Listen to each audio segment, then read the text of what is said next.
Hi friends, எல்லோருக்கும் வணக்கம். எல்லோரும் எப்படி இருக்கீங்க? எல்லோரும் நல்லா இருப்பீங்கன்னு நினைக்கிறேன். இன்றைக்கி என்ன வீடியோனா ஒரு அட்வைஸ் தான் பண்ணுறேன். என்னன்னு பார்த்தீங்கன்னா, இது நிறைய பேர்த்துக்கு தெரிஞ்சிருக்கும். ஆனால் ஒரு சிலர் இது வந்து தெரியாமல் இருப்பீங்க. அதனால் சொல்கிறேன். உங்களுக்கு வந்து பிடிச்சது வேலையாக இருந்தாலும் சரி, எதாக இருந்தாலுமே உங்களுக்கு பிடிச்சதில் வந்து ஒருத்தர் வந்து அதில் குறை சொல்லி அட்வைஸுங்கிற பேரில் ஒன்று சொல்கிறாங்க அப்படின்னா, அதை கெடுக்கணும்னு நினைக்கிறாங்க அப்படின்னா, அது வந்து முழுக்க அக்கறையே கிடையாது. தயவு செஞ்சு அக்கறையில் சொல்கிறாங்க, நம்ம மேலே பாசத்தில் சொல்கிறாங்க, நேசத்தில் சொல்கிறாங்க அப்படின்னால தயவு செஞ்சு தப்பு கணக்கு போட்டுறாதீங்க. ஒரு பர்சன்டேஜ் கூட அது இருக்காது. முழுக்க வந்து உங்களை வந்து அதில் வந்து முன்னேற விடாமல் தடுக்கிறது, அதான் சொல்லுவாங்களே வயிற்றெரிச்சல், பொறாமை,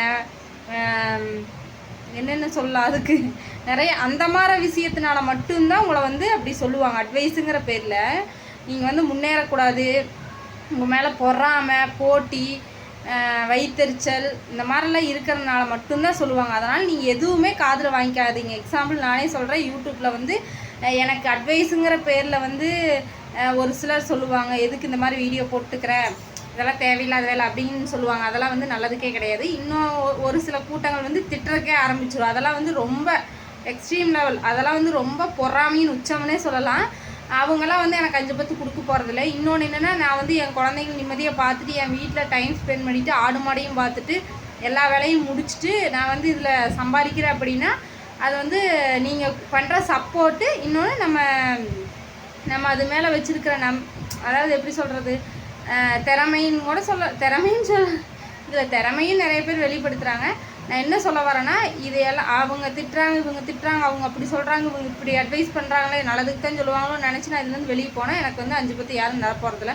5000 வந்து நான் வீட்டில் எல்லா வேலையும் செஞ்சுட்டு சேஃப்டியாக நான் வீட்டில் உட்காந்து நான் சம்பாதிக்கிறேன். உங்களோட ஹெல்ப்பும் இருக்குது. இதில் வந்து நீங்களும் வந்து எனக்கு சப்போர்ட் பண்ணுறீங்க, அது இல்லைன்னு நான் சொல்ல வரல.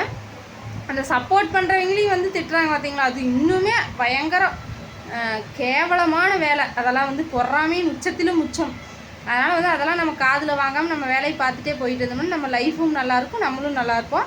அதனால் நீங்கள் எந்த வேலை செய்கிறதா இருந்தாலும் எதாக இருந்தாலும் அதில் வந்து மற்றவங்க வந்து உங்களை இது கேவலமாக இருக்குது, இது இப்படி இருக்குது, அப்படி இருக்குது, நான் உன் நல்லதுக்கு தான் சொல்கிறேன், அப்படி இப்படின்னு எந்த அட்வைஸ் கொண்டு வந்தாலும் காதில் வாங்கிக்காதீங்க. நீங்கள் உங்கள் லைஃப்பில் முன்னேற வழியை மட்டும் பாருங்கள்.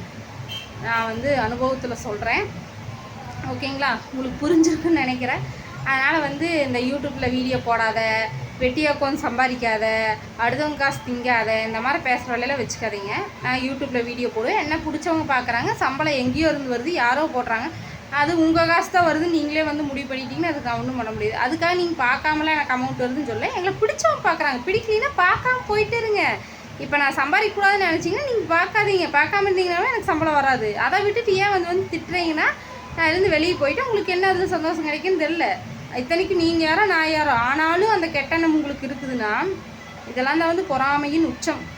சரிங்களா? அதனால் எதையும் காதில் வாங்கிக்காமல் நல்லதையே நினைப்போம், நல்லதே நடக்கணும். நீங்கள் உங்கள் வழியில் போயிட்டே இருங்க. நீங்கள் கண்டிப்பாக ஒரு நாள் முன்னேறுவீங்க. ஓகேங்களா?